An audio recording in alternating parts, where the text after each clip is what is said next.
grass fires, high-speed crashes, and a Max masterclass. So this week I'm chatting all about the Japanese Grand Prix, so get ready, because you've been summoned to the Steward's office.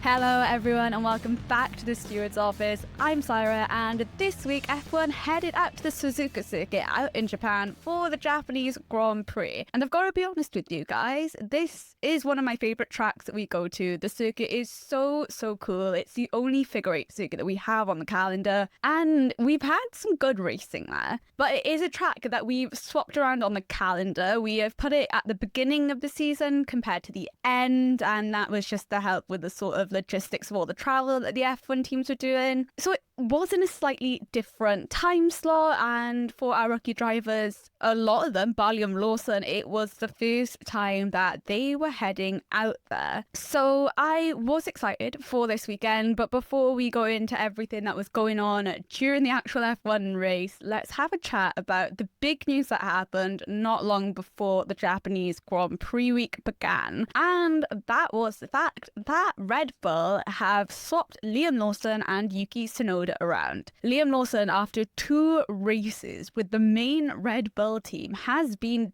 demoted essentially to Visa Cash App RB, and Yuki Tsunoda is taking his place and is Max Verstappen's new teammate. Now, this was a change that was spoken about a lot and speculated a lot pretty much straight after the Chinese Grand Prix.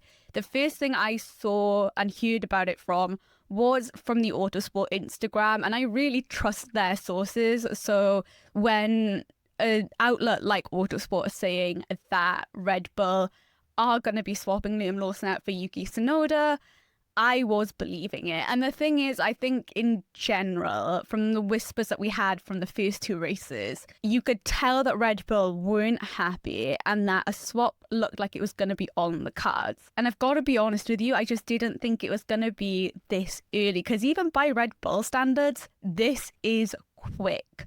2 races to give Liam Lawson to settle into a team and a brand new car on circuits that he's not been to. He's never driven in Australia and China before. So I was really shocked that they swapped him out that quickly. But Christian Horner's reasoning was basically saying that they didn't want to sort of wreck Liam Lawson's confidence anymore.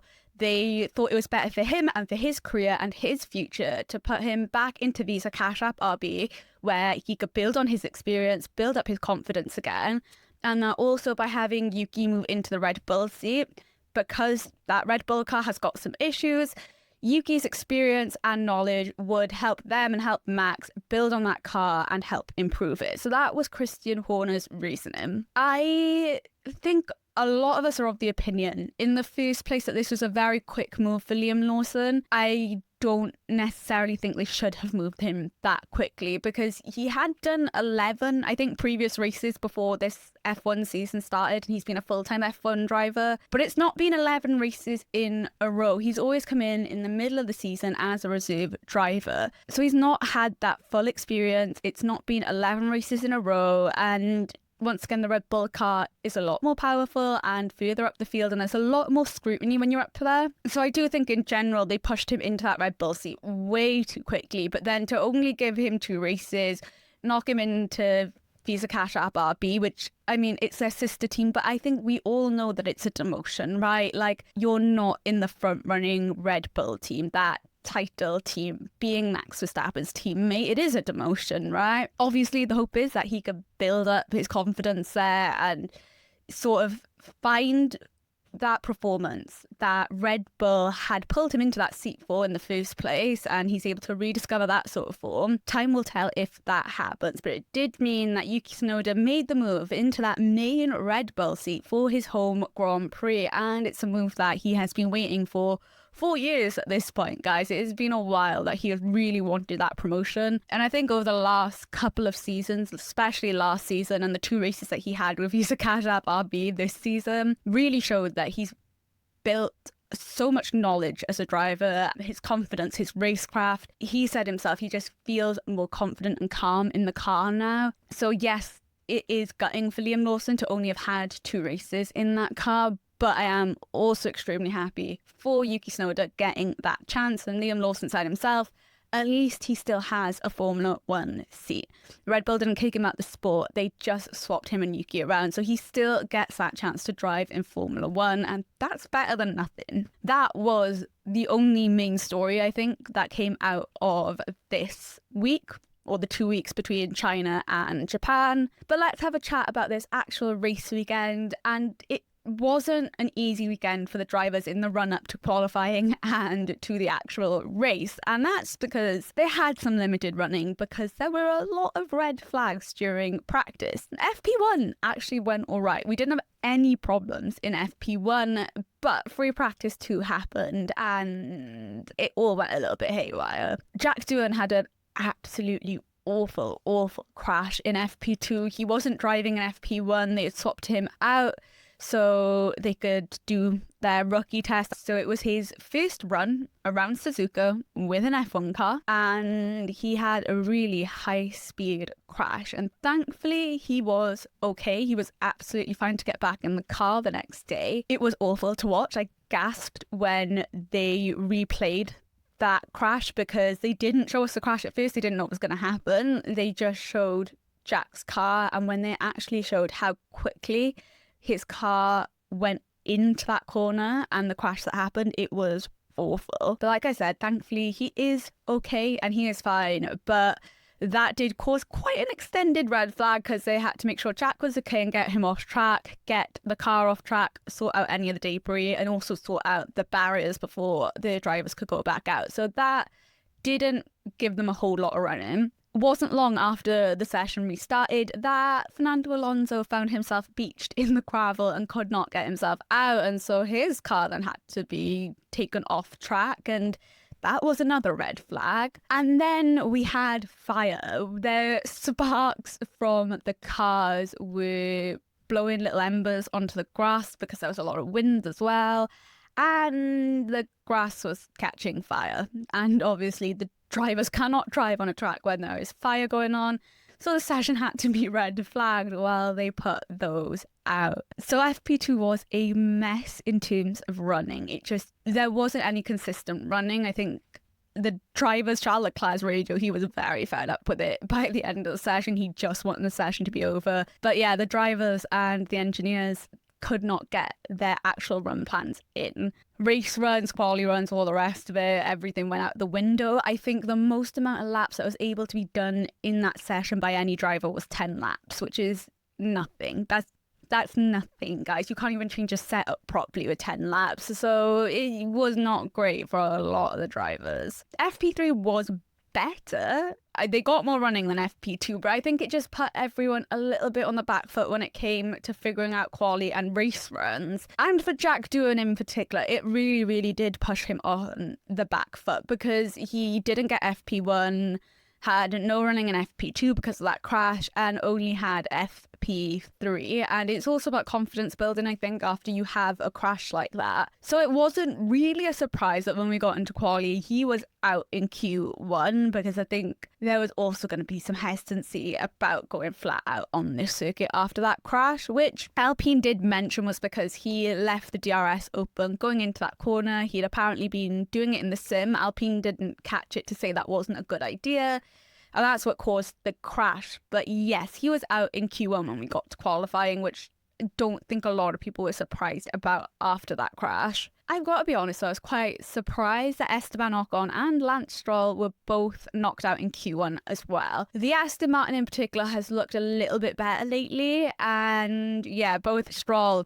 and Esteban Ocon out in Q1. Isaac Hadjar, though, was a driver that I was so impressed with in quali. He made it all the way into Q3, qualified in P7. After a lot of complaints in Q1, the seatbelts were not comfortable for him, were causing him some issues, and yeah, he wasn't happy and comfortable in his seat at all. At one point he didn't think he was going to make it out of Q1, but put in a stellar performance there. Also making it into Q3 was Ollie Behrman, and like I mentioned, Esteban Ocon was out in Q1, so an amazing effort from Ollie. But I think for me, what I was really looking at during quali was that battle between Liam Lawson and Yuki Tsunoda, and I won't call it a battle because one, they are in different cars, and two, I think they're both really focusing on their own performances. But I think a lot of people were curious at how both of them would fare, if Liam would be able to do better in the racing bulls and how Yuki was going to do in that Red Bull car. Now, neither of them ended up getting out of Q2, and for Yuki, I was a little bit surprised because he seemed to be doing quite well in practice. He wasn't pushing like crazy, he was getting used to the car, but he was doing very well. But I think he was struggling to put a decent lap together during Q2, and Liam Lawson actually ended up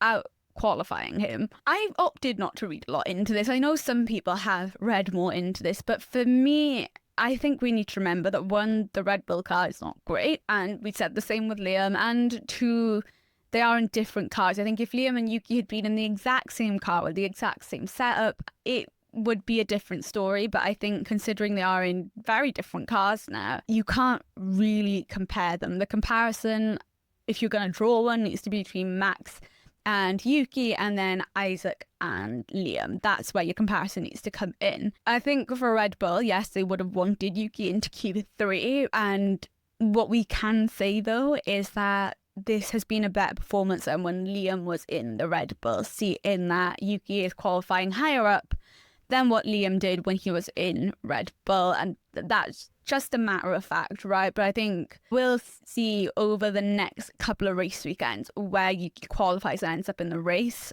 But yeah, Liam Lawson did out-qualify Yuki Tsunoda in his racing bull. Max Verstappen, though, was in pole position. And if you had asked me who was taking pole in Japan at the start of the weekend, I would not have said the Red Bull car of Max Verstappen, because it was struggling a little bit throughout the weekend. The past two races hadn't gone well for them. Complaints from all of their drivers about that car. But Max Verstappen put in an absolutely epic lap and didn't make any mistakes and took pole position. And his radio was so joyful when GP told him that he got pole position. Like I said, it's just an epic Max Verstappen lap, an absolute masterclass from him, and a well-deserved pole at the end of the day. I think there were mistakes made by some of the other drivers, and Max didn't make them. He extracted the most out of the car and then got the pole position. We did have the McLaren boys starting behind him, so it was Lando Norris and then Oscar Piastri, and I have to be honest, I did think one of them would have gotten pole position because the McLaren car has been so strong and was throughout all the practices. But Max Verstappen managing to get pole, and I think they said it was Austria last year, so the last time he got pole position, which is wild to me and doesn't feel right to say. But yeah, you can understand why he and the team and his race engineer were so happy to get that pole position. Moving into the race on Sunday though, and I have to be honest with you guys, I was not excited by this race. I actually really like the Japanese Grand Prix. I mentioned it at the start of the episode. I like the circuit, but this race was dull, and I think a lot of people agreed with me on that. Nobody really particularly enjoyed it. I am kind of gutted that I got out of bed early to watch this race, but here we are. We did watch it, watched all 52 laps of the race, and there wasn't much that really happened. We didn't get many overtakes, no red flags, yellow flags, or safety cars, which I am thankful for. No rain, no epic battles on track. There was nothing that really stood out to me in the race, which I feel awful for saying, but it is what it is, right? Like, this was not an interesting race, but I will go through some of the things I just want to chat about, right? So if we look at our race leaders and we look at the top end of the championship and the drivers, right? Max Verstappen did win the Japanese Grand Prix, and it never really looked like that was in doubt. And I think part of that was the free air really helping him.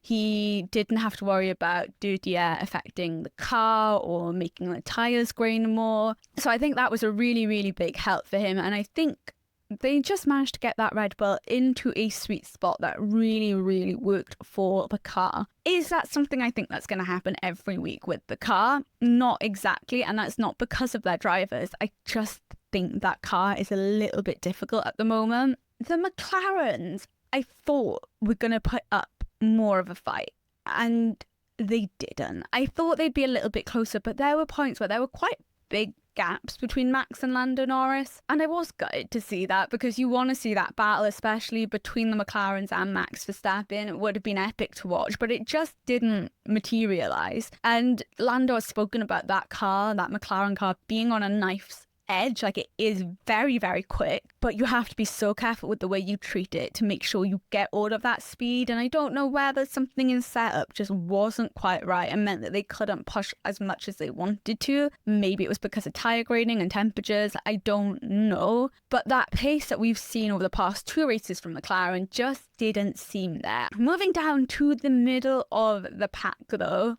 things were a little bit more interesting, maybe not in terms of overtakes, but sort of who was in that middle pack of drivers. Now, I mentioned that Ollie Behrman got into Q3. He managed to capitalise that and take home points for Haas. I was so happy for him. He drove a really good race, kept his head down, and yeah, took points home for Haas. We had Yuki Tsunoda finishing in P12, 2 places off the points, and then Liam Lawson in P17. And I do want to chat about these two a little bit more.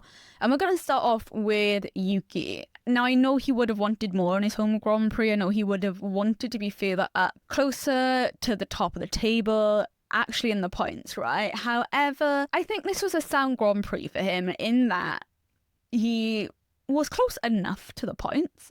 I think Red Bull obviously would have wanted him in them, and so would he. But he was close enough, and I think he would have learned a lot. I don't think he wanted to push the car too much, get oversteer, understeer, come off track, bad tyre graining, all the rest of it, right? So I think he's taken this weekend to understand that car a little bit more. And his progress when we go to Bahrain is one that I'm going to be really interested in watching. But I think for a first weekend with Red Bull, in my opinion, I don't think it was awful. Made some really good overtakes, and he moved forward, which I think is the main thing. From his grid place start, he actually moved forward. So I think that is a positive he should take from it. Liam Lawson did the opposite. He ended up moving backwards during the race, finishing in P17. And I'm going to chat about his teammate next, but I think for Liam, part of it is going to be having to adjust to a new car again, because it is a different car, having to rebuild the confidence. But he does seem happier with the Racing Bulls car. I think it was his practice interview, so he was saying the window is a lot bigger with the Visa Cash App RB, and I think we could all kind of tell that from the performances of that car compared to the Red Bull. But yeah, he seems more comfortable with it, and I wonder whether as we go to the next couple of races and he beds back into the team again, it will come easier to him and he'll be able to get more performance out of the car, because there is a lot more performance in the V-Carb car, which was demonstrated by his teammate Isaac Hadjar, who finished in P8.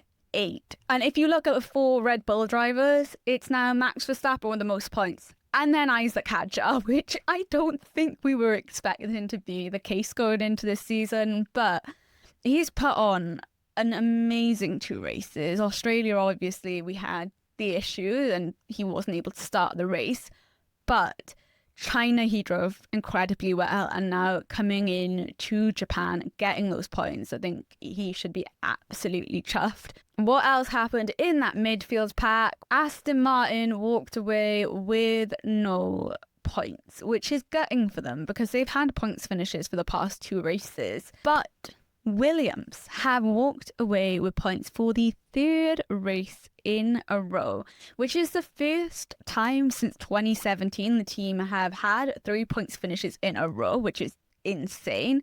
It is also the first time in I think 3 years that Alex Albon has actually managed to finish the Japanese Grand Prix, which he has said is his favourite Grand Prix, so I'm glad he's actually been able to see the checkered flag. And he has finished in the points in every race this season. All 3 races, Alex Albon has been in the points. So an incredible push from Williams and from Alex Albon for that. They should definitely be proud of the progress that they've made since last year, because they're doing such a brilliant job on track, and it's so exciting to watch. In terms of drama and chaos, there wasn't really any drama or chaos. The only thing that comes to mind drama-wise was when Max and Lando both pitted at the same time, and Lando had said as they were exiting the pit lane that Max pushed him off into the grass, and that really was not the case because Max stayed on his line. He was going through the fast lane in the pit lane. Lando just thought he might be able to push Max out of the way almost, I guess. And yeah, nothing got made of that at the end. Didn't get investigated properly and no penalty was needed because nothing happened there. Chaos-wise, I mean, for Carlos Sainz, it was a little chaotic throughout the entire weekend, I would say, not just the race. So he, in FP1, ended up missing his pit box, drove right down to the end of the pit lane and had to go back around and come into pit again. Then in FP3, I think it was, he was speeding in the pit lane. In Q2 during quali, he was found to be impeding Lewis Hamilton and got a 3-place grid penalty. And then after the race, he got given a 10k fine for being late to the national anthem, which he did say is because he had stomach issues, and there was a doctor that did back him up with that, but he still got a 10k fine with another 10k that's been suspended. But let's go through my winners and losers for this Grand Prix before we finish off this episode, which I have a feeling is a shorter one than what we've had for the past couple of races. But the winners, I mean, it has to be Max Verstappen. He has won his first race of the 2025 season, a masterclass in quali, kept it cool and calm in the race and got his first race win of the season. Also on that list is Isaac Hadjar, who, guys, I didn't realise how dear Isaac Hadjar would become to me during this season, but here we are now, and I absolutely love him as a race car driver. He just seems so sweet and so funny as well. So I am chuffed that he managed to get his first points. And my other winner of this race weekend is Williams, because 3 points finishes in a row. I mean, what more could they ask for at this point? It's been such an amazing start for them, and I'm really, really hoping it carries on. Losers for the weekend, I have 2 of them. So the first one is a team, and it is Aston Martin. I'm really sorry, Aston Martin, but yeah, no points finishes this weekend after 2 previous good weekends. I know some of it was benefiting off the disqualifications last weekend, but still, this weekend, especially with Lance, was a little bit more of a struggle. My other loser for this weekend does end up being Jack Doohan. I don't think that's going to be a massive surprise. That crash was awful, and I'm so glad that he's okay, but I think it knocked his confidence a bit and probably put him on the back foot in terms of running, and then didn't qualify well, didn't have the best race either. So here's to hoping that Bahrain will be a better race for him and for Aston Martin as well. We will wait and see what happens there. But that is all on the Japanese Grand Prix. Like I said, not the most interesting race, but it is the first in a triple header, and if you're in Europe, we don't have an early race now for the next 2 races. We're out in Bahrain and then we're out in Saudi Arabia. Bahrain should be a better race for all of the drivers. It's where we've done testing. The cars and the setups you would think would be a bit easier to handle when we go out to Bahrain, although I could be wrong. Potential that we might see upgrades when we go to Bahrain, I'm not sure. Whispers are that there is a fundamental problem with Ferrari and rear stability right now that they're trying to get parts made for very quickly to resolve. We'll wait and see when those come in. But yeah, I think it's going to be a very interesting weekend out in Bahrain. I'm expecting McLaren to bounce back, and I think Red Bull and Mercedes will be there to challenge them a bit. Ferrari, I'm not too sure about at the moment. But thank you guys so much for listening. Please drop me a message or mention me on TikTok or Instagram or Threads at stewards_office on what you thought of the race this weekend. And I will see you guys the next time you're summoned to the Stewards office.